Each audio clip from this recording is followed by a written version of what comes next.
Hello again and welcome to the Orwell Astronomical Society podcast for June 2017.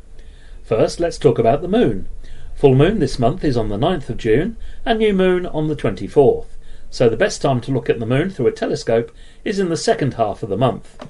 This is because you want the moon to be lit by the sun from the side rather than full on as it is at full moon, and this is to illuminate the sides of mountains and craters so that you can see them better by providing a better contrast. June marks the start of the noctilucent cloud season. These rare and beautiful clouds are the result of the sun shining through very high ice crystals after it has set from the point of view of the observer, and they appear to be ghostly blue-white clouds in the hours just after sunset or just before sunrise. Try looking in the northwest in the evening and in the northeast before sunrise. Now on to the planets. Mercury is best seen at the end of the month, just after sunset, very low in the west-northwest, around 9 p.m. Venus will shine like a beacon around sunrise throughout the month in the east.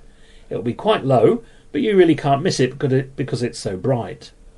When viewed with binoculars, you will see Venus at a half phase, just like the moon. Do of course make sure that the sun doesn't catch you unawares when you're using binoculars in this way.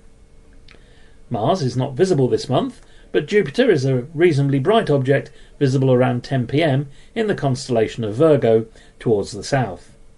As always, look out for the Galilean moons and some stripes on the planet's surface when using small telescope or binoculars. Finally, Saturn, with its magnificent ring system, is best on show at the end of the month around 11 p.m, when it will be in the constellation of Ophiuchus, the serpent bearer, in the south. Look out for detail in the rings if you're using a small telescope. There are no notable meteor showers this month. Besides the longer days and shorter nights, it would not be very easy to see them. However, look out for a few meteors in the moonless sky in the end of the month, coming from the June Lyrids. And now, as usual, on to Constellation Watch. This month we are well and truly into the summer constellations. The Cygnus family, and I talked about in an earlier podcast, Lyra, Delphinus and Sagitta, and the summer triangle formed from the three bright stars Deneb in Cygnus, Vega in Lyra and Altair in Aquila the Eagle. The Milky Way is not best placed to view at this time of the year, not only because of the brighter sky, but because the Milky Way is currently lying flat along the eastern horizon. However, there are some nice double stars to look at. The widest separated double star system, as seen from the Earth, may be found in the handle of the plough, the second star in from the end.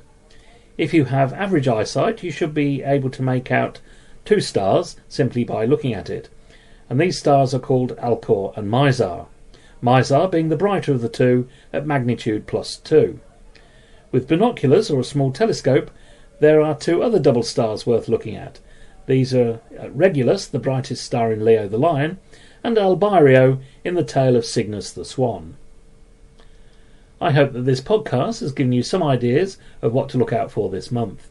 There is plenty more out there to see, and I recommend that you look on the internet, astronomy magazines, or in an astronomy book or sky map to see what else is out there and where to look for it.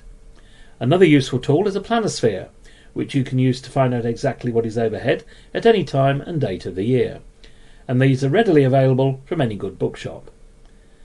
That's all for now. Listen out next month for July's highlights. Bye for now.